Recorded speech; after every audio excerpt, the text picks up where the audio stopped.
the Hangman and Kahuna, or Gmac and Zach. What's going on, Zach? Nothing. I just rolled my ass out of bed. I had a rough evening. Um, Every we Yankee talked. fan had a rough evening. Yeah, I mean, we talked about it last week. I was concerned about the Yankees and the Guardians, saying if they don't pull it together, blah blah, but they can't beat Houston, and here they are proving that they cannot beat Houston. They cannot get a fucking hit. Nothing can go their way. Even in New York, it's just terrible. And I don't know what to even think at this point. Everybody has got different fingers to point and to blame. Aaron Boone saying, in game 2, Bader didn't even know he was batting first. The roof being open made Judge's pop out not be a home run or whatever, or off the wall. It's like, just give me a fucking break, man. Just play the game. Actually, why don't you hit the fucking baseball? How does Bader not know he's leading off? That's why you're the manager. Do you not tell him? I don't know. And then last night, you got an easy pop up, 2 outs. Mm-hmm. Bader's running right center field. I got it. 6'7" Jolly Green Judge stands right in front of him, and he drops the ball. Next batter, 2-run home run. That ball is caught. You are out of the inning, and the momentum is back in your corner. But that just completely deflated everything. Mm-hmm. And it sucks, and it's terrible. Like, I don't, you want to like slash and burn and like point fingers and say everything else is to blame, but like, really, I don't understand. The only silver lining I've seen in this Astros Yankees thing, one is Altuve was like 0 for 25, which is great. Yeah. He got his first hit the other night, which, good for him, whatever. Altuve has just had a shitty postseason, and I hate that guy. But the 2 prospects of the Yankees, Cabrera and Peraza, looked great in all the games they've played in. Peraza only played in 1 at shortstop, but he made some fantastic defensive plays. Like, the future looks good, but this whole baby Bombers era is trash. It's garbage. Everybody wants to jump down your throat for ever criticizing, your Lord and Savior Aaron Judge. Like, yeah, he hit 62 home runs, and that's phenomenal. But he has done fuck all in the playoffs. He is anti-Mr. Clutch. Well, what's pretty accurate about that. Oh, let's see. Is this Matt Russell? Take the damn gear off already. Russell's starting. What's pretty funny? I looked up a stat. After yesterday, I looked up a stat.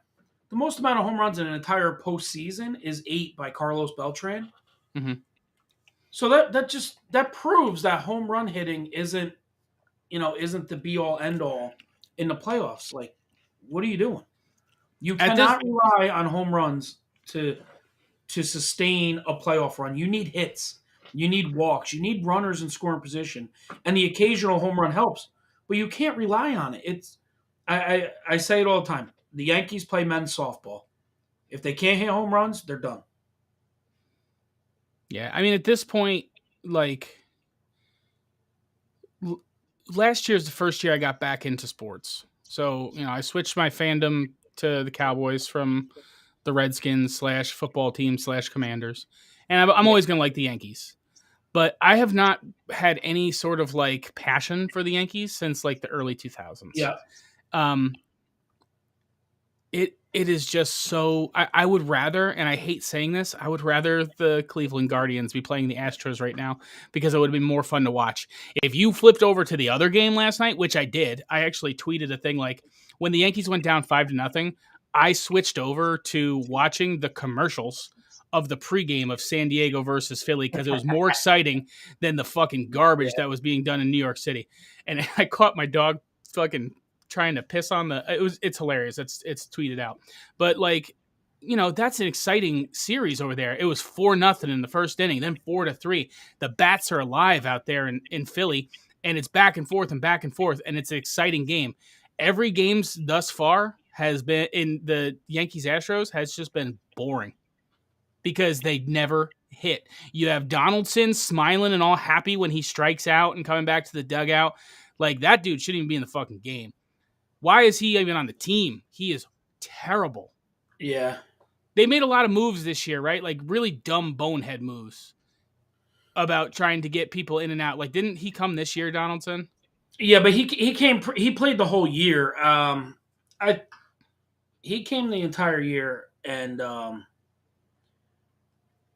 I think they had a hole at third. They weren't sure about how they were going to fill it, and then they used him, and then somebody got hurt. I don't know, but yeah. So we you got know, two people. So we got Baber you got saying, Russell Judge. who's going to Yeah. talk shit to you the entire time. No, I mean he's speaking facts. He's not wrong. He's not wrong. Judge struck out 160 times. Yeah, that's ridiculous. And look at how he started the playoffs. Which I kind of defended him last week, and I said that's what happens when you sit somebody and let him go cold, before going into the playoffs. But still, like, you look at it now, he's just Mr. fucking pop up. He hit one, and then you got, I don't know who you're gonna catch his hands. Boone and Cashman need to go, and that's why my name is what it is. It's not 23 and me. It's 23 and 2 because I have an idea of what can save this fucking team. Because Cashman and Boone need to go. And number 23 needs to replace Boone, and number 2 needs to replace Cashman. Don fucking Mattingly and Derek Jeter. Bring them back to New York. I think you could see Jeter.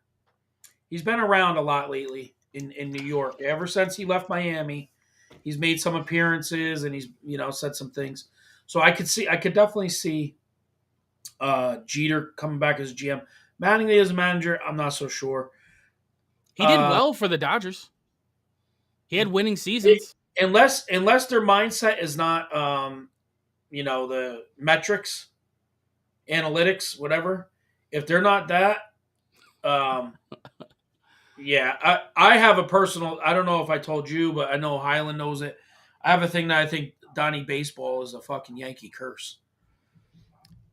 He gets pulled up, and they never go to a World Series the entire time he's pulled up. He leaves in 95, 96, they win. They go all the way to like 03. He comes back as a bench coach in 03, and they never go back to the fucking World Series till he leaves in 08. 09, they come back to win the World Series again. So, to me, he's the curse. It can't get worse than it is right now. Yeah, I mean, here's the thing. I think ultimately, you could probably circle, and you and I have probably talked about this, and we might have talked about it last week. You could probably circle back to when Tino Martinez left and they went after Jason Giambi. From that point on, they didn't win. They went chasing the home run ball. They went chasing power, and even in the World Series that they did win, A-Rod hit doubles. There was people on base. You weren't relying on a home run. They were getting runners on. They worked counts, and you're not doing that. They're not doing that now. They're not doing that. And my big thing so far in this series is Verlander struck out 17 people. 17. They weren't touching the ball. Why not bunt? Make him come off the hill and make a play. He may turn his ankle. He may throw it down the right field line. He may just get uncomfortable where he's not just sitting in there grooving them, just in his groove, just smoking everybody. I don't get it. Yeah. And then game 2, homeboy, you absolutely knew the curveball was coming. Every 2 strikes, he threw a curveball every time, and they whiffed every time. They have so many strikeouts. He had 80, I think it was like 85% first pitch strike fastballs, and they took them. Like, if you're throwing that many first pitch strikes fastballs, why aren't you sitting in there looking dead red trying to put something somewhere? I don't know, man. 3 games, they have 40-plus strikeouts. It's like 45 or something. It's atrocious. Their bats are dead. And, like, pretty much everybody has given up on them.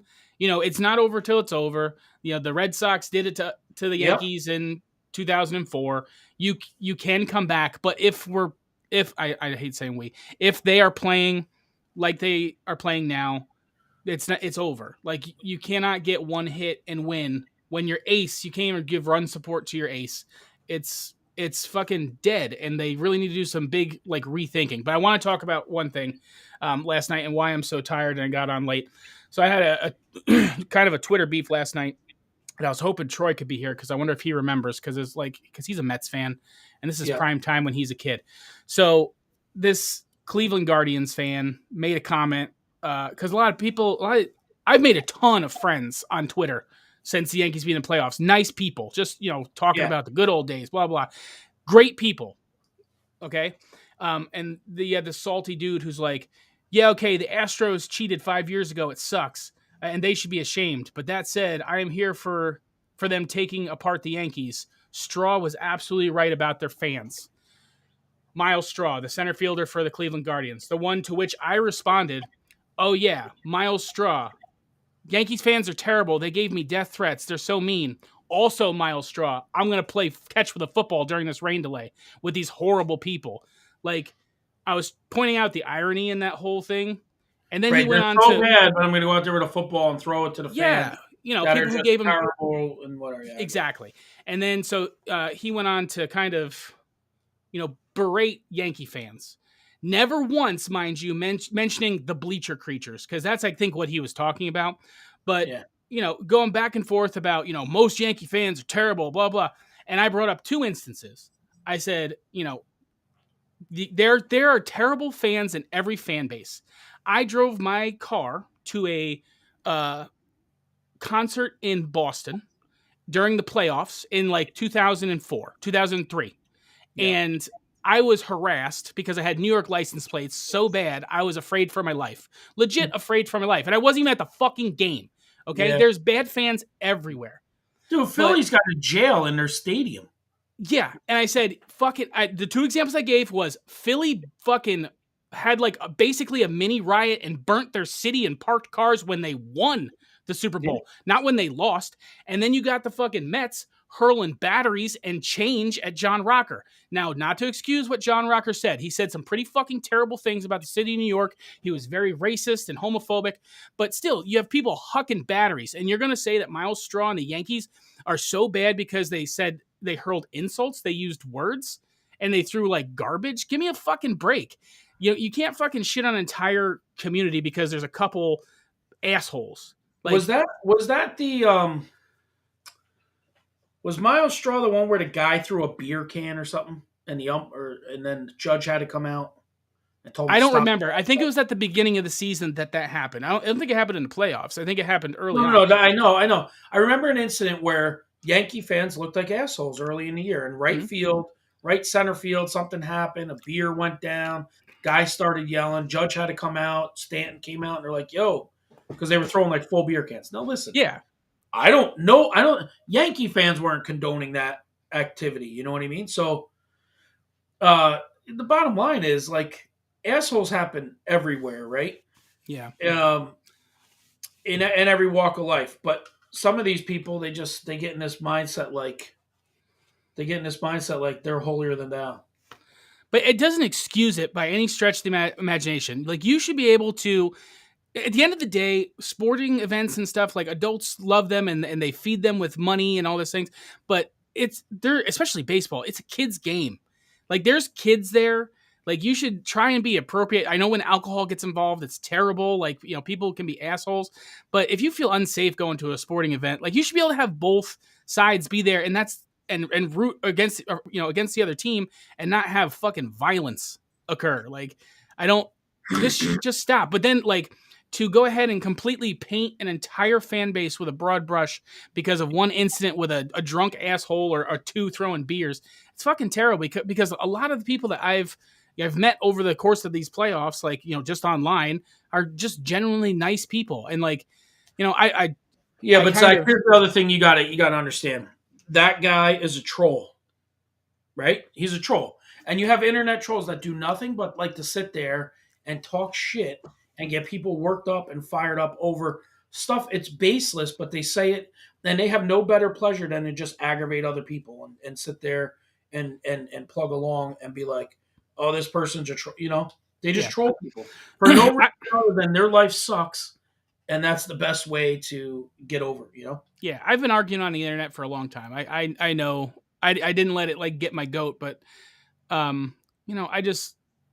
it sucks like that people have this perspective of New York because of that. Because there's a lot of really good fans. Well, here there's way worse. Listen, I'm not saying there's not, I wholeheartedly think I've seen some really foul shit in Yankee Stadium myself over Yeah. years. And, you know, but that's like anything. That's somebody painting everybody with a broad brush based on, one action of one bunch of fans in the right field section. You know what I mean? Yeah. How many times I've seen where somebody's made made a phenomenal player, did something great. Well, and the home team, Yankees or Giants or whatever, cheer 'em. How about how about when Michael Irvin is paralyzed on the turf in Philly and they cheered? I don't remember that. Or how about when they threw snowballs at Santa Claus in Philly? Like, you know what I mean? So like Yeah. there's somebody like you think about that. Would somebody cheer if David Ortiz got plunked and wasn't moving or whatever? You thought he was no. I don't think you'd see that. But in other places, it's hey, anybody can do whatever they want. Yeah.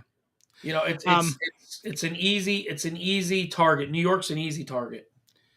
I want to kind of steal something from your Outlaw Blitz. Not necessarily go deep into it, but you know how you guys have your rabbit hole and stuff? Yeah. Yep.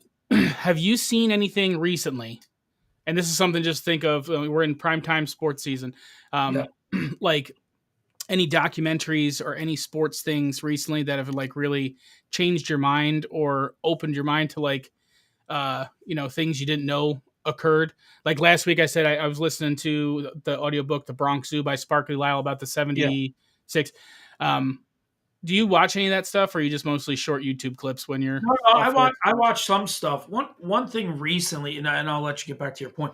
One thing recently that I listened to, and I suggest everybody listen to if you listen to podcasts, it was called Bust, the Ryan Leaf story. And Ryan Leaf kind of went through his whole, and it's a lot of shit you don't understand behind a lot of that stuff. You know what I mean? Like where he got his chip on his shoulder from and why he had it, and it really stemmed back to when he was a high school player and how piss poorly he was treated by the local media. So he gets this chip on his shoulder and then, it sets off this snowball effect of stuff, Yeah. But yeah. So what were you watching that changed your? So I have two actually. And it's perfect because it's baseball and football season right now. So last week I finished the Bronx Zoo, which that was the 78 Yankees, Sparky Lyle. What I loved about it, and I think if you're a Yankee fan, everybody's got to listen to it or read it. So it talks about the entire season leading up from preseason to the World Series win. But my favorite part about the book is the World Series is an afterthought. Like it talks about getting to the World Series and like it's just an epilogue where he talks about, yeah, we went on to win and like I moved over here. And it's like that is so perfect because like that team was just like they expected to win, but they wanted to focus on, all the things that almost tore them apart when they were back 13 or 14 games from the Red Sox. That was great. So if you're a Yankee fan, read that. The other thing I'm almost done with, I got maybe two more chapters. It's called The Bad Guys Won. And it is about the 86 Mets. Phenomenal. Goes deep into Darryl Strawberry, Keith Hernandez, Doc Gooden. It's awesome. And that's right before my time. I suggest you read Nails, the Lenny Dykstra book. When you're done. Yes. And if you're not a reader and not an audiobook person, definitely check out the Once Upon 30 a for Time. 30. Yes, because Lenny Dykstra is hilarious. He's hilarious. He's hammered the entire. He's got wet brain. He's got wet brain. Yes. Yeah. But anyway, so I definitely will check that out because he's a character. But the other thing I saw, and it made me, these things, sports are big in our family. Even though we're like none of us were phenomenal, amazing people, it kind of connects our family. So there's one right now. It's called The Four Falls of Buffalo. Yep. It talks about the Buffalo Bills and 1991 to 1994. The Giants lost, the Redskins and the Cowboys twice, and I'm watching it and just remembering those times. Like that's prime time me being a kid. The '90s starter jackets with the little flip up thing and little shark tooth hats. And it made me reach out to my cousin Christopher, who I haven't talked to in a decade. And I'm like, hey man, like I'm watching this. I'm thinking about how hard it was for you being a kid and everybody making fun of you. You know, the Super Bowl losing every year. And it's like, this is their year. And we were talking about like, how big I am for Buffalo this year, even though I'm a Cowboys fan. And it was really cool to kind of rekindle those things. So it was kind of like a rabbit hole that kind of brought me back to like family, which was really cool. Yeah. So. That four falls and the 30 for 30s, if you watch them, like you could kind of even like the Michael Jordan piece, the Derek Jeter one. Mm-hmm. There's a blueprint out there, and it's not obviously there's an immense amount of talent. You know what I mean? But there's like if you watch those, there's an intertwined blueprint out there of a need to prove yourself to everybody. Mm. In all those things, like if you watch the Miami Hurricanes documentaries and the U Part 2. Yeah, I saw the first one. I haven't seen the second one. Yeah, but if you watch those, it intertwines between the Jeter, the Jordan, the Four Falls in Buffalo. Like, have you finished the Four Falls in Buffalo? Yeah, I finished. All right, so you remember the part where they said even our hometown people were rooting against us going back to the Super Bowl again because, right? So it's a need to like constantly prove themselves, and I think the last one was the Music City Miracle, where, right, that's where they finally got dethroned. Was where they went to Tennessee. The forward lateral, but it was not wide check to the sideline, and that was where they finally that was it. That was it for them for 20 something years until like Josh Allen came around. Last 2 years or so. It's just there's only especially when you deal with sports and stuff, they say that there's 7 archetypes of stories, and it's the hero's journey. And I think that's something that like incites something within you that like burn. If you've ever been in a situation where like the game is on the line or something, like I think anybody who's ever picked up a baseball bat has played wiffle ball in the backyard, and it's the bottom of the ninth with bases loaded, full count. Yeah. Like you have that thing, and like these people are actually living it. 3 seconds to go, final shot. You know? And these people are actually like living it. And then you have like the situation in the first Super Bowl with the wide right, the 46-yard field goal, and how that guy is just remembered for that for the rest of his life. It's the same with Bill Buckner. There's 2 people remembered for, not for all the things they did to get them there. They're remembered for one blip on the radar. You know what I mean? Yep. And I kind of agree with the holder when he said all day long he had just this natural draw. He was kicking the ball and had natural draw. He goes, when he kicked the ball, I heard him go, ugh. He goes, I think he kicked like when you hit a putt too hard and it goes through the break. Yeah. He goes, I think he just kicked it too hard and it didn't draw. It just stayed. He goes, because it started to draw and then you watch it straightened out. And it kind of did. Yeah. If he would have just kicked it at normal. But how are you not amped for that situation? You've never been in it. Yeah. And now here's the thing. People, this is what's funny. From 1990, whatever, to now, right? Back then, people were like, it's just a 45-yard field goal. They're missing fucking extra points that are like 30 yards now. Yeah. They said it was like 46 and a half yards or whatever. That's a coin flip. That's like 50-50 that people hit it and miss it. So, where they thought it was automatic back then. I remember everybody thinking like, oh my God, this game's over. And then they were amazed that he missed it. Yeah, and it's unfortunate because, like, I don't think Scott Norwood, he's the guy who missed the kick. Yeah. He got it nearly as bad as Buckner. Like, Buckner, he got legit death threats and stuff. Wow. That's fucking Boston versus Buffalo, right? Yeah. You're talking about temperament of fan bases. Yeah. But, I mean, and we can go down. Buckner shouldn't have been on the fucking field. No, it was the coach's fault. He was like old and hurt, and he said, "I want to win it with my guys." So he let him go out there. He could have let somebody with fresh legs go out there, and it wouldn't have been a problem. But here's the point that a lot of people missed. That game was already tied when that happened. The winning run came in. Right, and the other thing is, this isn't to win the series. This is game 6. Game 6, right? The pass ball tied the game. Mm-hmm. The hit is what brought Ray Knight around to win it. So it's not what the game was already tied. That single play wasn't like the defining factor. My favorite part of that whole story is, and it's been recounted, as fact from multiple sources, is when they're down in that last inning, they're down to their last strike, right? Everybody that gets on base, the first base coach, he's like, I remember everybody saying, I'm not making the fucking last out of the World Series. Everybody, time and time again, I didn't want to make the last fucking out of the World Series. And that's so cool that they just had that perseverance. And the only person who, like Keith Hernandez even says he regrets it because he made the second out, I think. Right. And he went into the clubhouse and he was watching it on TV, smoking a cigarette with the trainer. He's like, I regret not being there watching it. Because he kind of just, hung his head and gave up, but they came back to win and Kevin essentially Mitchell win. Came up to bat with no underwear on. Was that the young black guy? Yeah. He's the one who was roommates with the pitcher who he said that we were roommates together. And he said, I know how to get you out. I just throw you a slider. And he remembered that months and years later. And he fucking predicted the slider. That whole story is phenomenal. I love it. I'm not a Mets fan. Bloop single, single. Shit that the Yankees don't know how to do. Yeah. But that was it. You know what I mean? Like they didn't win that game with home runs. It was hits, just regular hits. Yeah, so that was an interesting story because he was down in a clubhouse in like a pair of socks and like his pants were off and everything, and they're like, "You're hitting," and he came up with no draws on, and fucking singles, then the whole deal. So yeah, that I would recommend if you're an athlete, if you're into sports, Four Falls in Buffalo, Once Upon a Time in Queens, any of those, them 30 for 30s are really good. Yeah, well, did you got me to see the Bird Magic one? I did. That was really good too. And now we're in basketball season 2, so let's save that one for next week because it's baseball. So right now, the assessment of the ALCS, NLCS, Philly is up 3-1. They had a phenomenal game last night. Hit parade on both sides. Phillies or Padres? Phillies are up 3-1. Phillies have 3 wins. They have another game tonight in Philly. If the Padres win, they're going to go back to San Diego. The Padres actually lost that game last night. The Phillies just kept battling back.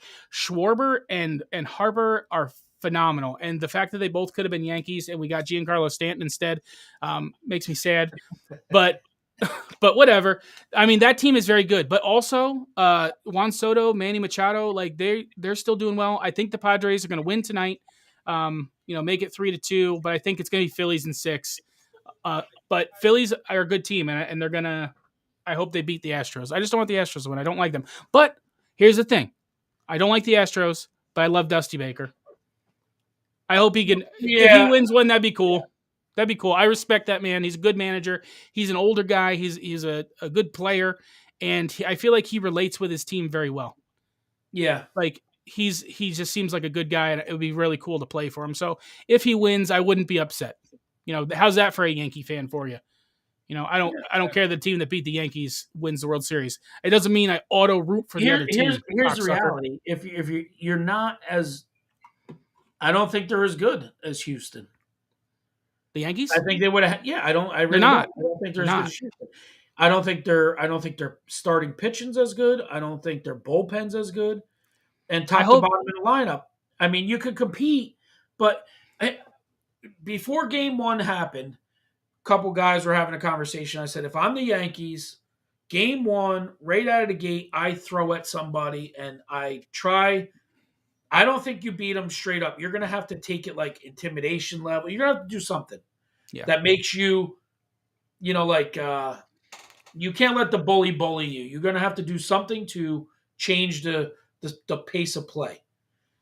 And that would have been something like maybe, you can't. Oh shucks, bullshit. You gotta change your mindset, and that standing around stuff isn't it. Yeah, I mean, they're playing pitiful. I really hope there's some big changes this winter. There's still a chance. It's like a tiny chance. I don't think it's going to happen. I called it last week. I said they couldn't beat the Astros. The Astros are the better team. And I really think the Guardians were a better team too.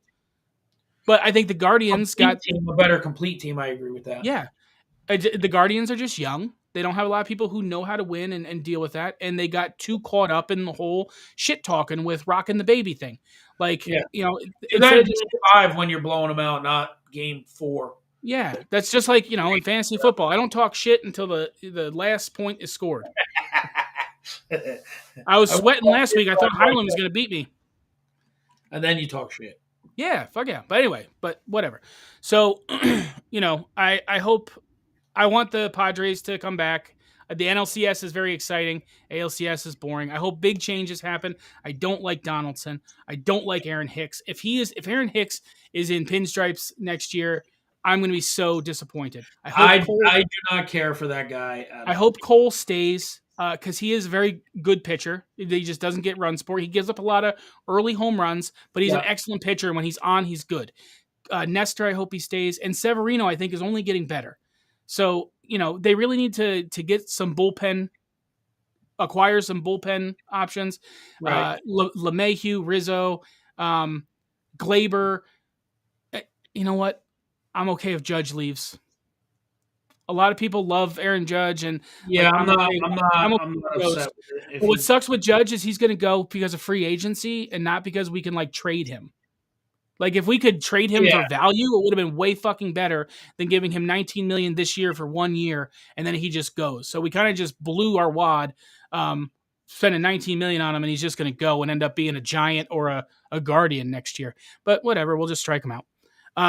But that's enough for baseball. Well, here's the thing about Judge is, even if you brought him back, what are you bringing him back for? I'm bringing him back for a max of 5 years, an absolute max. He's already 30, almost. I don't know when his birthday was, but he's already 30. Where past 35 in baseball do you see that guy? You know what I mean? Like his fundamentals have to be so crisp because he's so long. Mm. Do you know what I mean? Like so long body wise. If he gets a slight nagging injury, this or that, there's no way I would go past 5. 35 would be the absolute cutoff. $50 million a year? I don't think $50 million a year, Chris, would be good. That's probably pretty accurate to where they would go. I would rather not. I'd rather let him go and then worry about him potentially hitting a home run and striking out 13 times against you in a series, and get some pitching. I think it'd be much better. I could see him ending up a Met. Yeah, I mean, say what you will about Cashman and his moves and stuff. I think he's done very well with the farm system. It's just the moves at the top level have been pretty shitty. The farm system is good. I really, really, I can't express enough how impressed I am with Oswaldo Cabrera and that Peraza. He's the kid who played shortstop in the second game. He made some phenomenal plays. Is he the next Derek Jeter? Probably not. No one can be Derek Jeter. He was phenomenal for many years, but the kid's good. And if he gets, some decent at bats, maybe he will be something for a long period. Let's get a rebuild year. We haven't, been amazing and been in the series in a while. Let's get a rebuild year and bring the farm system up, get some pitching, and go at it again in 2024, 2025. Because the Cleveland Guardians are going to be the team to beat in the next coming years. They're young and they're good. They're good. Yeah. So. No, they definitely are. And like anything, that's what I'm saying, Chris. It's not that he hasn't done anything with the farm system. The Yankees farm system is good. He's acquired good people, but he fucks up at the top level because he holds them too long and doesn't bring them up. So I don't think we have, as the Yankees organization, they have a lot of good prospects, but they're just wasted down there and just sitting down there. And we have these multi-million-dollar fucking bums wearing the pinstripes. I want 300 hitters. I don't want 220 hitters that hit 35 home runs. I just don't. Yeah. I don't. Your method of winning for 20 years hasn't really won you anything for 20 years. You won once in 20 years. Yeah. You know what I mean? It's not sustainable. That's the bigger issue for me personally. And then, the Yankees don't have rebuild years. Why can't they though? Why can't they have rebuild years? Every other organization does. You can't fall into the Mets trap of buying a whole bunch of washed up has-beens for lots of money and have them be busts. Because then you end up with having fucking Bobby Bonilla Day, paying that dude millions of dollars every year, and he hasn't played in how long? Yeah, but not for nothing. At that time, that was a very smart contract for Bonilla. Yeah, but instead of paying him $25 million for that 1 year, he spread it out for $1 million a year for 25 years. It probably freed up space for the Mets at the time too. Yeah. But anyway, enough about baseball. I hope the Padres come back and make it, an exciting series. It's been exciting so far. The NLCS has been phenomenal. I love it watching those guys play. But the Yankees, I think, are done. I don't think they win tonight unless a miracle happens. Yeah, Nestor's a good number 2 guy, but with nobody hitting, you can't score runs when nobody gets on base. So nope. What good's a solo shot if you lose 3-1 if you don't have runners on. All right, let's talk football. For the first time in a couple weeks, Thursday night football was pretty good. There was points scored. The over hit. Cardinals looked pretty good. Did you see the whole interaction with Kyler and his coach? Yeah, they need to sit that little bitch. He's a problem. Just I don't know. I have a feeling he's a problem. Like if he runs the coach out of town, I think you're going to find out by the next coach that he's done. I heard somebody, and I don't know. He's an analyst. I don't know his name, but they're talking about how the Cardinals and the Broncos. The Cardinals want somebody like Russell Wilson, and the Broncos want somebody like Kyler Murray. I wonder if there's a way they can work that out. I don't know. You watching Russell Wilson play recently? Would you make that deal? I wouldn't. You always want what you can't have, right? Like you got this small quarterback that runs around and he's problematic. You got to make him study the playbook or whatever, right? Yeah. So you want the guy that's kind of calmer, not he's got his head on straight, Mr. Unlimited, yeah, whatever, Mr. So that Unlimited. I hate that guy. But anyway, the Cardinals won 42-34, which touchdowns were scored. So it was nice. And compared to other weeks. Did you see that pick six where it's got the video of Dalton kind of just rolling his eyes, walking away, and the dude's jumping into the end zone doing the flip? That was awesome. Him. Yeah, that was so awesome. So Cardinals win. So first game on the slate, 1:00 on CBS. We got the 2-4 Browns coming into the 3-3 Ravens. The division game. It's currently Browns plus 6.5 is the line. What do you think about this game? The Browns are a quarterback short of where they need to be, really. They run the ball extremely well. He's coming back in week 12 or something? Their quarterback has an injury? No, he got suspended for having his pee-pee rubbed. Oh. by numerous women, like hundreds. So I think Nick Chubb is a really good running back. The Ravens cannot put 4 quarters of football together. I am not sold on that team. No. And the thing is what you have the ability to do as the Browns is keep the clock chewed up and keep the ball moving, possession, and move the chains little by little. That keeps Lamar off the field. Yeah. And that's probably their best chance at winning this, Chris gave me a prop. He likes Lamar over 51.5 rushing yards. Browns are very terrible versus the rush. And, if they have any kind of pressure on the pocket, Lamar can run. So I like that over 51.5. I don't know if that's gone up or down, but this game there's not a lot of value in it for me. So if anything, I would take the Browns to cover that. What is it, 6.5 or 7.5? 6.5 right now. Yeah. I'm trying to see. I posted a big $1 parlay with every Sunday game, and what it is like. It's $1 to win $9.87. If I'm right on every one, I'm just trying to see if I got the Browns in there. I don't want to give. So Browns plus 6.5 is what I took on that. That's the way I lean. But I'm not betting solo on that. Like I don't want to put any money on that game. They're both teams I just really don't like. So I don't see a lot of value in it. I think Nick Chubb is good, but the Browns defense is pretty terrible, and the Ravens can't put 4 quarters together. So it's, if anything, the over. What's the over on that game? Let's take a look. It's over. I'm sorry. My computer's a potato today. Over 45.5. I like that. I like that. If anything, the over 45.5 on that one. Anyway, so moving on from there, we got the 1 o'clock on Fox, the 3-3 Bucks coming into the 1-5 Carolina Panthers Stadium, which I sent Highland pictures. It was an empty Panther Stadium, and where the Panthers logo is, it says Spirit of Halloween. They're just giving away everything. The Panthers have no direction, but the Bucks are playing like ass. They lost to the Steelers. You saw Brady go off on the team. Like, I left my wife to be losing to Kenny Pickett at fucking halftime, and they lose. Like, what is going on in Tampa Bay? I don't know, man. Maybe complacency.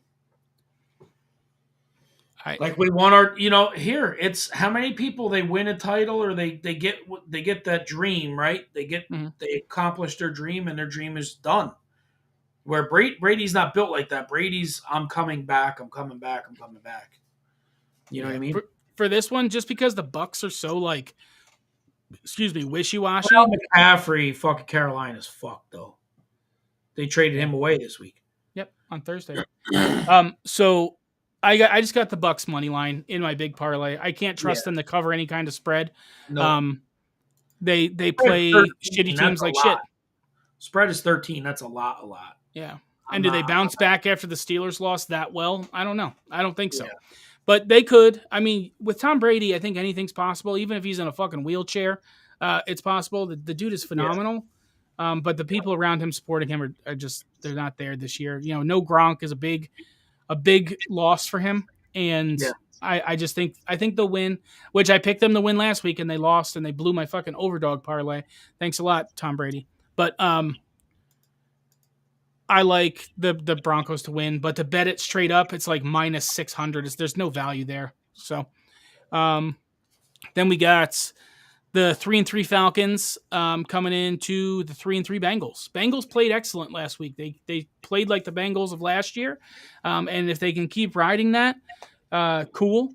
But I said last week, and I didn't fucking take the bet. I changed my mind halfway through the show. I said, the Falcons have covered.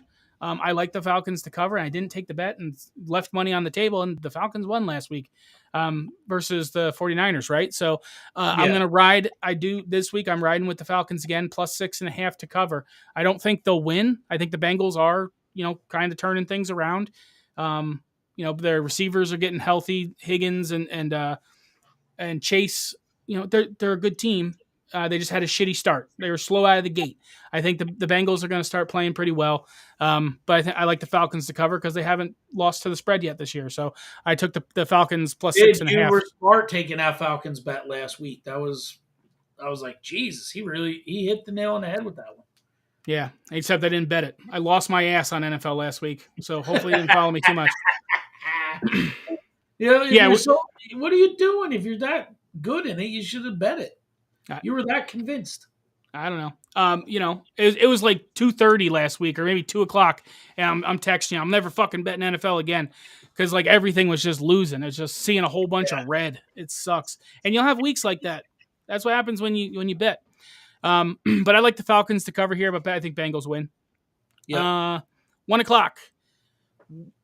1-4 Lions coming off a bye week after getting completely shut out by New England. I think it was 28 or 29-0 in week 5, coming into Dallas.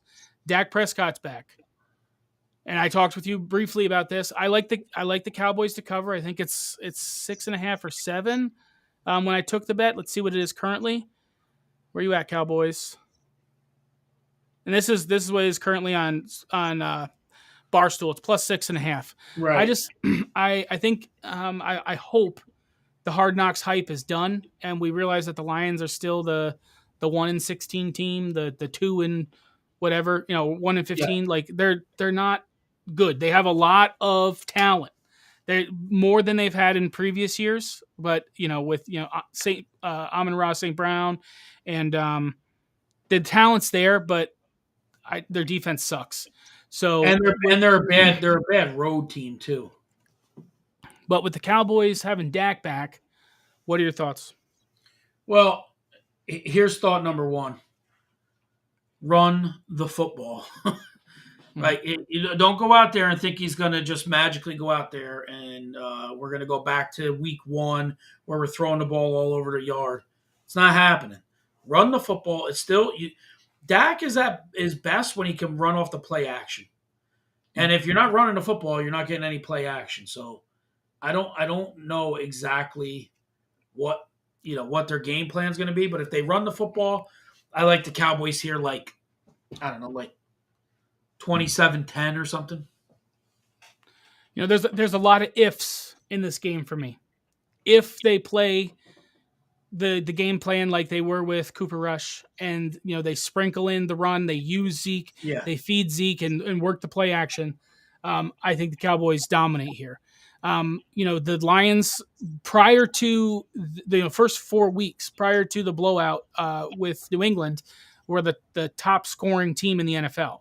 So the Dallas defense, if that team shows up, Dallas defense has their work cut out for them, but I have a lot of faith in the Dallas defense. I think they'll shut them down. I hope they do. But the two people I'm looking at for possible props this week, Pollard, because the Lions kind of suck with their defense, he tends to break off runs for lots of yards. So when he does get the option to get the ball, he's more of the I'm going to run for 20, 30 yards. Yeah. And also, I'm going to get stuck, behind the line of scrimmage, whereas Zeke is a consistent 3 to 5 yards each time you give him the ball. Forward. So I like Pollard here, and I also like Gallup. If they're going to really focus on CD and double team him, hopefully Gallup has some opportunities to get some air yards, to get some looks, and Gallup, anytime TD. I don't like taking TDs, but I like Gallup and Pollard here to kind of go with their overs for receiving yards and rushing yards, just because the Lions defense sucks. I agree with that. What's Matt saying here? Replying to Chris Winnie. I don't know why I replied to Chris Winnie. Oh. Yeah, so Lions coming off the bye there. He's hoping for a Lions victory. Of course, Russell is hoping for a Lions victory. I mean, a lot of people are. Everybody hates the Cowboys. The Cowboys love to hate them. Yeah, and Matt really hates them now because you're a fan. That is what it is, man. All right, so another 1:00 game. We have the 5-1 Giants. Oh, he said Cowboys. Well, yeah, I think they're going to win too. I hope they do. So you got the 5-1 Giants coming into the 2-4 Jacksonville Jaguars. Both of these teams are completely the public are shitting on both of these teams. The Giants, they say, are frauds, which I disagree with. I disagree. I think the Giants are the real deal as long as they stay around for 4 quarters. We come here week after week, and every week it's always the Giants are fake. The Giants suck. They don't have the tools to put together a full thing, and yet here they are 5-1. They're second in the division, the stacked division, and they're playing good ball. They're playing. Their coach is making something out of nothing. They don't have a lot of receivers, right? Their coach is excellent. I'm going to say right now that dude has a good mind for winning the game. He's not. You saw Saquon last week. Saquon's my main running back in fantasy. He could have run the ball in for a touchdown. He laid down on the 1-yard line to let the clock go down so they could kneel and win the game. They know how to win the game, and they're not selfish. So I really like the Giants here. They're going to have times where they lose. And this week may be one of those times because the Jags, even though they're 2-4, the Jags are way better than they've been previously. Trevor Lawrence, they were winning big in Indianapolis last week, and the Colts came back to win. Trevor Lawrence put up phenomenal numbers, but the defense just blew.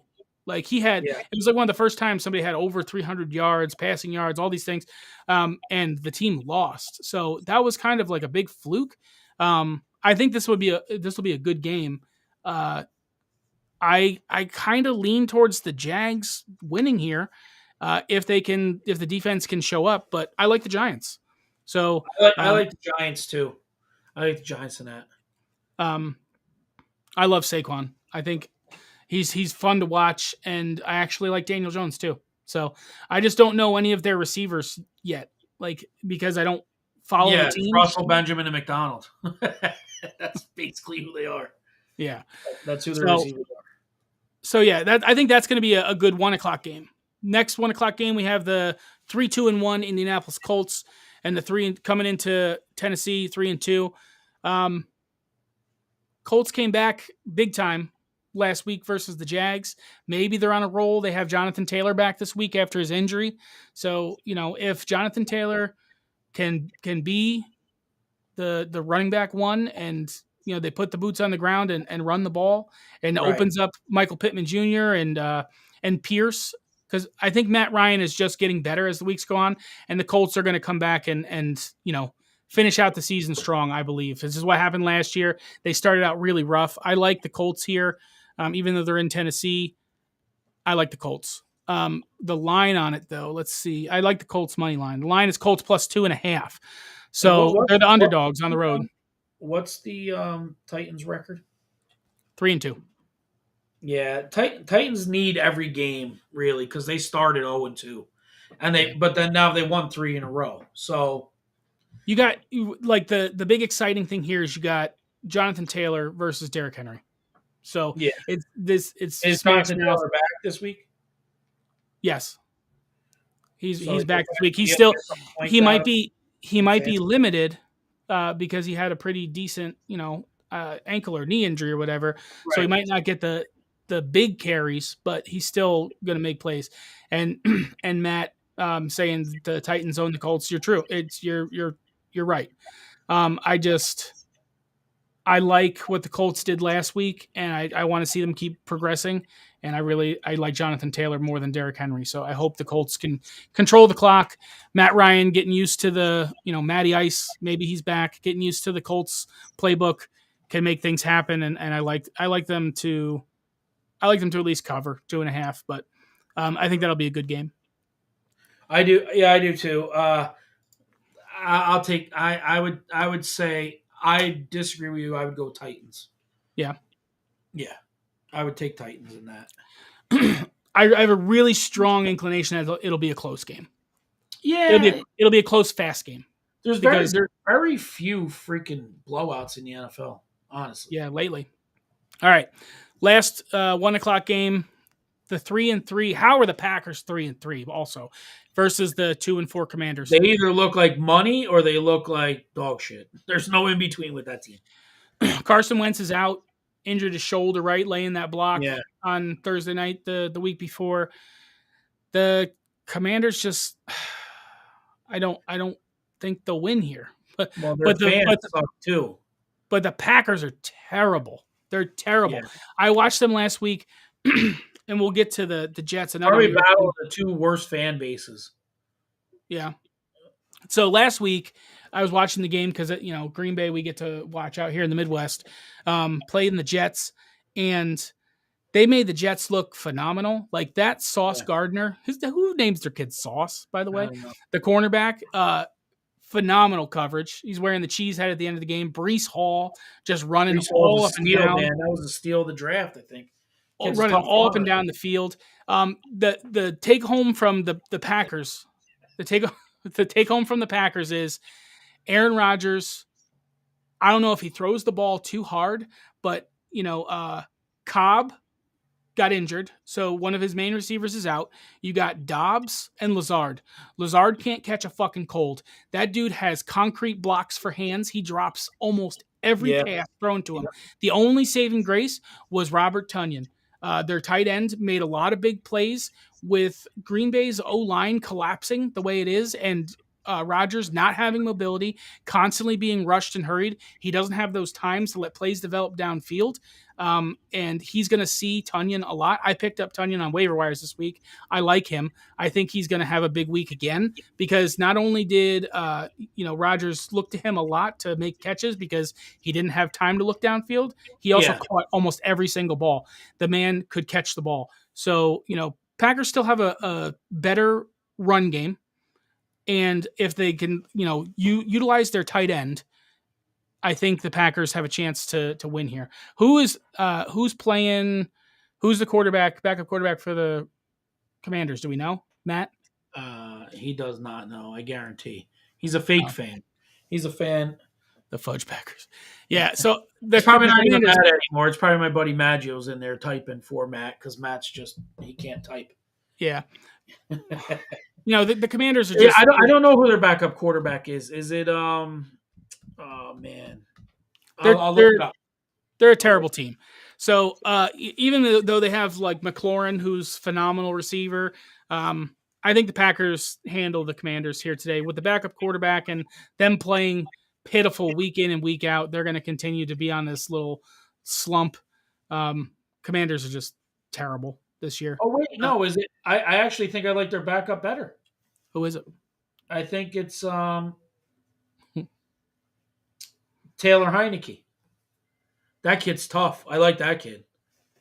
He's the kid that came in on short notice like 2 years ago and almost beat Tampa Bay when they went on that Super Bowl run. Yeah, I don't know him. So Is, this is before I started watching football okay, again. so here's one for you, and hopefully Matt's still watching. How much longer do you think Ron Rivera lasts in Washington? Is that their coach? Yeah. Week 10. Oh, it's definitely Maggio typing because I said almost beat his meat. There's no way. There's no way. Yeah, so Ron Rivera. They say there's all kinds of problems with Ron Rivera. That they don't. He's out in 2 weeks. Yeah, Ron Rivera. He's so goddamn conservative, and the teams aren't. The team isn't responding to him. They need new blood there. Here's my problem with him. He came out and had that comment about, what do other teams have that you don't have? And he basically just pointed the finger at Carson Wentz and said quarterback. Then he comes out and says, oh, you misquoted me. You took that wrong. And then he completely did a 180 and he was like totally, going the opposite way saying, you got to leave Carson Wentz alone, blah, blah. Like his optics look terrible. I don't think he knows how to coach his way out of a wet paper bag. Like, he needs out. And also, don't they have a lot of turmoil in the head office? Like their owner. Oh, dude, Dan Snyder's like fighting the whole NFL. He's such a dick. Dan Snyder's there's a problem. Dan Snyder has a problem with the NFL owners. They want him out. Yeah. His stadium's a hunk of shit, man. Like they don't. Did you see the video last year when the sewer pipe broke over top of the seating area? Mm-hmm. It's just literally pouring poo water right down on everybody. And that's the thing. The guy's got all this money, but he won't put it into the franchise. So, it's maybe if they get a new owner and a new coach, they'll change it around. But right now, it's a mess. It's a quagmire is what that place is. Yeah, and unfortunately, like there's talent there. They have talent on the team, but if you have nobody man in the helm who knows what the fuck they're doing, it's wasted. It's it is what it is. They're kind of like my disappointment for this season. I think the Packers should handle them, but Green Bay is not in any prime position either. Green Bay's playing terrible. Yeah. Yep. I agree. But Green Bay will win this. Did I get kicked off the high school football team? Yes, I did. I got kicked off the high school football team the weekend before the last game for drinking alcohol and smoking the devil's lettuce in an apartment next to the coach. The coach showed up. Yeah, well, that's bullshit. So, let's fucking talk about that real quick. We had one win. We went out and celebrated. Our coach offered to buy us liquor. He was hammered. Let's not talk about that. Yeah. Fuck that. I got kicked off the team. Fuck this high school. Who cares? But now Matt's sorry. All right. What's the next game? Anyway, falling off the rails here. See, this is what happens when we let Matt get chiming in here. We get way off the course. Yeah. If you call, we'll end up talking about the Commanders for 30 minutes and no one, not even like Commanders fans want to talk about the Commanders for 30 minutes. Yeah. They just want to forget that the season's happening. All right. 405, you got the 4-2 Jets coming into the 2-4 Denver Broncos.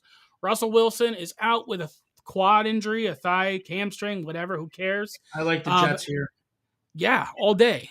And that's another team. Like the Giants and the Jets, everybody's discounting them. The Jets, I think, are probably one of the better teams in the AFC. Like they're young, but they're good. Like their defense is solid. They play tough. Their defense is solid. Like you said, Breece Hall is the steal of of the draft. That kid is phenomenal. I like the Jets here, and the Broncos. The Broncos backup quarterback, is it Mark Rippon's son? I think it is. I think it Yeah, is. Yeah. they're showing him throw like these little wobblers, these little fucking duck balls Yeah. in practice. The dude cannot throw a football. So the Broncos are just, they're worthless. I can't stand them. I think the Jets here, and I think the Jets might actually be. They were the underdogs before Wilson went out. Um, the Jets were like +2.5 maybe, Yeah. but now they're -1.5. So I like the Jets money line here. I even like the Jets to cover I minus one still, and a but half. I think they got to run the football to do it. They will. They're gonna, like, that's they'll stick to the game plan. Their coaches progressively getting better. He said, he's taken names and lists of everybody who's discounting the Jets, and he's putting his money where his Well, mouth is. he needed a year to learn how to coach in the NFL, to be a head coach. Yeah, He openly said, like, last year, they're like, break it down, and he was standing behind the team, and he's like, where's the head coach? Oh shit, I'm the head coach. And then he had to go in the center of the circle. It was just that adjusting from being out and then to being you're the voice. yeah. It's your I really like the Jets this year. There's something reminiscent to, back when they were really good when Rex Ryan came in, and they had Darrell Revis and Wayne Corbett and Mark Sanchez. Like, I yeah, see but Rex similarities. Ryan played that. Yeah, go ahead. Sorry. No, I see similarities with that. Like, they're this consummate underdog team that's Yeah. just scrappy and tough. I think that the MILF Hunter is better than Sanchez, though. So at least they have a better No, I think quarterback. Rex Ryan ruined Sanchez, honestly, personally. I think like, we could have that conversation a whole nother day, but I think Rex Ryan ruined that team. Personally, I believe that Mangini built that team, and then they ran him out of town, and Rex Ryan got to, two AFC championship games with, but every year they kept taking pieces away that made that, right? Like, they took away Sanchez's number one target in Kochery. Then they took away the left tackle, you know what I mean, or whatever, the right guard. So you went from being able to run the ball to you took all his weapons away, and Yeah, and the further they got away from Mangini's team, the worse Rex Ryan did. yeah. So the, You know, the Jets team is very young. If they stick together, stay healthy, they're going to I be like dominant. I like the Jets here. Yep. What's the next game? Next game is the 1-3-1 Texans versus the 1-4 Raiders. Raiders coming off a bye this week. Hopefully they get their shit back together. Like, they have the talent. Yeah, They have the Carr. talent. They got a good quarterback. They got good receivers. I just don't understand. Maybe the coach is a little, first time being a head coach again in a while. I don't Yeah, know. I don't know. I really don't know much about the Texans, minus the tie versus the Colts Right. in week 1. So I don't know how I would go good they Raiders are. here because the Raiders Yeah, have to win like 90% of their games to make it a yeah. reasonable season. Coming off a bye, Carr, he produces. You got Devontae Adams. Like, they have the better team here. They should win, and they're playing at home. I like the Raiders here also. Next game is 4:25. You got the 3-3 Seahawks at the 4-2 Chargers. If there's any team that I think is severely overrated this year, it's the Chargers. Last week, the big debacle. DraftKings puts out this thing: double your money on a $25 bet or less for Herbert to throw one touchdown pass, and he didn't throw a single touchdown pass. Like, people in the rafters saying NFL is fixed. How does he not throw a single touchdown pass last week? I think he's hurt a lot worse than people think he is, because he's a really good quarterback. But Yeah, what was it, week 1? He took that really, really ugly shot in the ribs. it was 1 or 2. Yeah, and he got Yeah, and I hurt. think if he has like torn cartilage around his rib cage on his throwing side, Yeah. that something's off, but he's gotten through it. I still like the Chargers here being home. I don't think they're a sham team. I don't think Herbert is bad, but with his injury, I think they're really depending a lot on Eckler, right? Austin Yeah. Eckler, to kind of carry this team, and he's done it so far. Just hopefully he doesn't get injured, because if he gets injured, I don't understand how they're 4-2. If they're healthy, it makes sense. But they're finding ways to win games. They're at home versus the Seahawks, who is like a coin flip. Is it going to be Geno is phenomenal or they're terrible kind of thing? I like the Chargers here, money line and to cover. Which the spread for the Chargers game, Chargers -5. I like it. Yeah, I like that. That's pretty. It's And the pretty over reasonable. under 50.5. I Seattle's almost want to like the new Saints. They're not nearly the team they are on the road as they are home. right. I almost like the under here, just because Eckler is going to run the ball a lot, and Seahawks are going to have a lot of 4-and-outs. So I like the under there, but I think Chargers win Yeah, hands down. I like that too. All right, then big game, 4-2 Chiefs playing a 3-3 49ers. 49ers have acquired Christian McCaffrey At San Fran. at San Fran. They've I'm acquired going Christian the over McCaffrey. on this game. Whatever it is, I'm taking the over. Let's take a look. McCaffrey hasn't practiced. He didn't practice Thursday, didn't practice Friday. Shanahan talked about, potentially having him in certain packages, like say a red zone package or something, where they can put him out in the slot or just, easy kind of things. He's not going to play the whole game. So like if he's on your fantasy team, he may be somebody you either want to flex or sit just for this week, just because you might not get a lot of I'm sitting him this week just because I don't know how much he's going to be in the game. But, people are saying a lot of people are saying this is a dumb trade with the San Francisco, that you've lost 4 draft picks for next year to acquire an injury prone running back. But I think it's a good move. Now you have Deebo Samuel, you have, because they did the same thing with Trey Lance, right? They gave up a bunch of draft picks to get Trey Lance, and now he's out and injured. But Garoppolo is still a good quarterback. He's not, elite tier quarterback, but he's still good. If you get Christian McCaffrey in there and he stays healthy, which he has all season, you open up a huge potential rate. Like the ceiling now is just that much higher Yeah. for the 49ers. Are they going to see dividends, like, returns this season on him? Possibly, maybe not. But, going down the road, the end of the season and next season, I think they're going to be the team to beat. Like, McCaffrey's phenomenal. I get it, but here's the thing about football. Football every year is a win now year. Mm-hmm.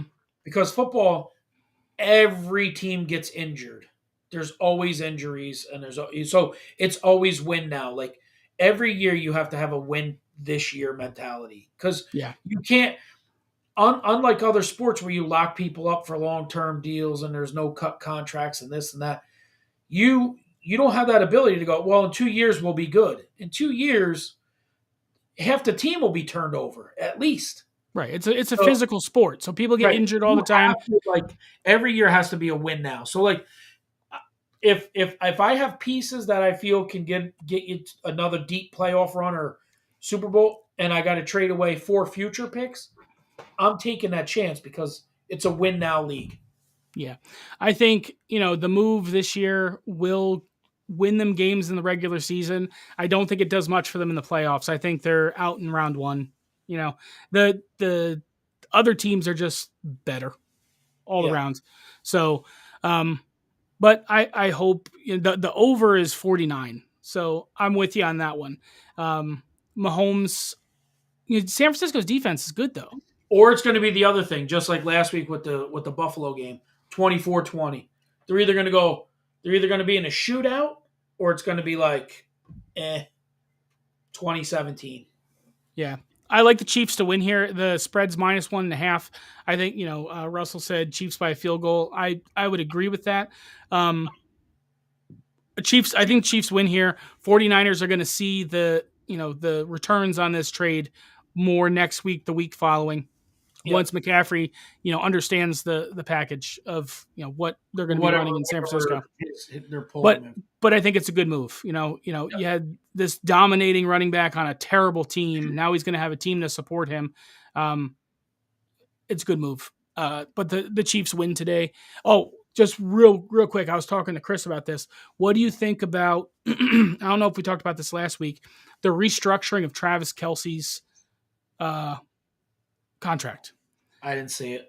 The Chiefs have restructured Travis Kelce's contract to open up 3.455 million of cap space.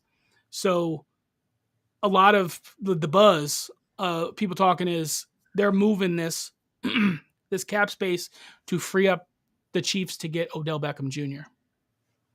Maybe. I don't. He got hurt in the Super Bowl. These are full tore an ACL. That's a full year recovery. Like at best, what do you know what I mean? What are you looking at here? Yeah, and talks with the Rams aren't really going well. So maybe, Right. maybe they work out something with San Francisco or with Kansas City. They definitely have a lack of targets missing Tyreek. Like you can feel it. Travis Kelce is dominant. Like dude catches Juju, everything. they just need a speedster. They need somebody that can take the top off of defense. Yeah. Juju and Valdez Scantling both had their first touchdowns of the season last week. So they Which finally crazy because Juju's a specimen too. Yeah, but if they get Odell Beckham and he's remotely good after the injury, I think that really makes the Chiefs Bills game down the road way Yeah, more interesting. maybe. But anyway, so I like the Chiefs there, and I also like the over of 49. San Francisco coming off a pretty embarrassing loss to the Falcons last week, so hopefully they turn it around. I like Shanahan too, so I hope this move was good. All right. Yeah. Then we got the primetime game, 2-4 Steelers at the 3-3 Dolphins. Tua is back. I still like the Steelers here. I think the Steelers found a little bit of who they are now. By beating the Bucks. Just sometimes you got to shake out what you thought you were and what you actually are, and I think Tomlin's too good of a coach to be that bad for that long. Yeah. With Tua being back, the spread's a touchdown. It's -7. I think that the Dolphins are the better team. Like they have more weapons. You got Hill. Even if Tua has a noodle arm, can't throw it that far. When he was in, he was hitting those guys. So he actually had people to throw to. So you can take that criticism of him and just fuck right off with it because they were winning games prior to this concussions. So Waddle, Hill, and that Raheem Mostert's really good. He had a rough week last week, but they also had Bridgewater and third string quarterback in kind of bumblefucking the game. So with Tua back in, maybe, I like Raheem Mostert's over rushing yards here. Like I think he's going to have another good week, and it's a toss up for Waddle or Hill who's going to. One of them's definitely going over. I can't pick because they get pretty equal target share. They both are excellent receivers. I like Hill because he's on my fantasy team, obviously, but Waddle's still good too. So I'm actually taking the Dolphins -7 here. I don't have them as a straight up bet, but they're in my parlay to cover. So hopefully Tua comes back and he's healthy and no more concussion stuff. But I like the Dolphins. I hope they continue to kind of go. And then tomorrow night, Monday night, Chicago Bears playing the New England Patriots. Patriots -8.5. The Bears are they're just as good as the Commanders. Like they're so hard to watch. And it's in New England, right? Yeah. And New England's been playing really well. They shut out the Lions. With that backup quarterback. Yeah. Belichick, he tied Hallis last week. For most wins as a head coach. And then he's got 50 or 60 more wins to get to Shula, which, that could happen if he sticks around. But Belichick is really a phenomenal coach. He's probably one of the best coaches of my era, like being alive. He knows how to win. And he's got a phenomenal defensive mind. He was the defensive coordinator of the Giants when they won the Super Bowl with in 91. He's defense coordinator for the Giants, and he's a genius. He's a football genius, and I like him. So I like the Patriots to cover the 8.5. The Bears just can't They can't do anything. How they have 2 wins is beyond me. I don't know. Buys this week. The Buffalo Bills are on buys. The Rams, the Vikings, and the Yeah, this is Eagles. the first week of buys, right? This is the first They bye had week. they had 2 teams last week. I think Yeah, last week there was 2 teams. like half my fantasy team I had to like put on the bench this week. Yeah. The Eagles come back, and I think the game they have next week is the Rhode Island School for the Blind and Deaf on their easy schedule. So, they should continue to win. I hate the Eagles, man. Well, yeah, we'll worry about that next week. Yeah. So, do you have anything that you like for props? I like Saquon Barkley 1+ TDs. I took it on a boost today, plus 400. Plus 0.5 or plus 1.5 TD? No, just it's +1+ touchdowns on the day. Okay. So Saquon, and who were the Giants playing again? The Jaguars. Yeah. Yeah, I like that. Let me take a quick peek here. Let's look at Pollard. I like Pollard. I have a big list of potential props that I threw together with like a $2 bet. I'll take a look at those real quick. Do you have anything you want to? What's the? You said no, I definitely go with the Outlaws again today. I'm headed to announce a game here very shortly. They're playing Greene County today, which is pretty cool. And on the junior level, and on the senior level, they're playing. I think it's Fallsburg. They're playing today away. So we're announcing the home game. And so Greene County, they're still undefeated. Greene County, that's cool because does Catskill still not have a high school football team? They got a beautiful brand new stadium with lights and turf and everything else. Yeah, we're playing Greene County, and then the seniors are playing at Fallsburg for first place. 2 undefeated teams, 6-0 playing for first seeding and first. I'll read this Russell comment real quick, and then I'll go over my prop, and then we'll be done. So Steelers can get another effort from the defense, and Pickett pushes the ball down the field. Steelers upset is going to happen. 27-21 Steelers. I agree with that. With the commander references. You're a trader. I am. So, all right. So I posted these to the Facebook. I did all my picks in a $1 parlay, whatever ones you like. If you agree with them, you can go ahead and ride them single. I definitely wouldn't ever take a 12-leg parlay that I post. I do that to show my leanings towards each thing. Individual unit bets, I got the Jets, the Giants, and Falcons plus 6.5. Those are my individual bets, not in the parlay. So a couple ones that I like this week, I got Travis Kelce, and I don't like TD scores. I typically don't take those. So I got Kelce to score a touchdown. I got Jonathan Taylor over 69.5 rushing yards. I got Robert Tonyan, the guy I was talking about, the tight end for the Packers, over 32.5 yards. Tony Pollard over 35.5 yards. He can do that with one rush. Total yards. Yep. Or rushing. Yep. Total yards rushing. Tyreek Hill over 78.5 receiving yards. I got Derek Carr over 255.5 passing yards. Breece Hall, I don't know why I hit this one. I said under 71.5. I think my rationale with that one was Breece Hall also gets a lot of yards from passes. Passes. Yeah, he gets a lot of air yards. So I think being that he rushes for 70 and receives for 60 and. Yeah, I think he's going to have a game, but because they're playing the Broncos, and the Broncos D has been pretty good so far, it's the only thing that's kept them in games because their offense is atrocious. I say they can hold Breece to under 71.5, but he's still going to have a game. I don't want to, if there's a prop for rushing and receiving for him, I would say take the over on that because the kid's good. And then the last one I have, it's not a Saquon Barkley TD. I have him over 76.5 rushing yards. So any combination of those, along with the Lamar over 51.5 rush and the Barkley anytime TD, I think if you pick out of there, 3 or 4 legs for a half a unit court, I think those are good. Those are who I'm looking out for today. But last week was atrocious with our Outlaws props. I was almost a full fade minus the Stephon Diggs. So I don't want to give you anything to just lose money because that's all I'm doing. I'm not the That's why I was hangman. the hangman, because you want to hang yourself if you bet with my bets. Yeah. So Here's the thing, though. In another, what are we at, week 7 in the NFL? yeah. It takes about this long to shake out what teams really are and aren't in the NFL. Mhm.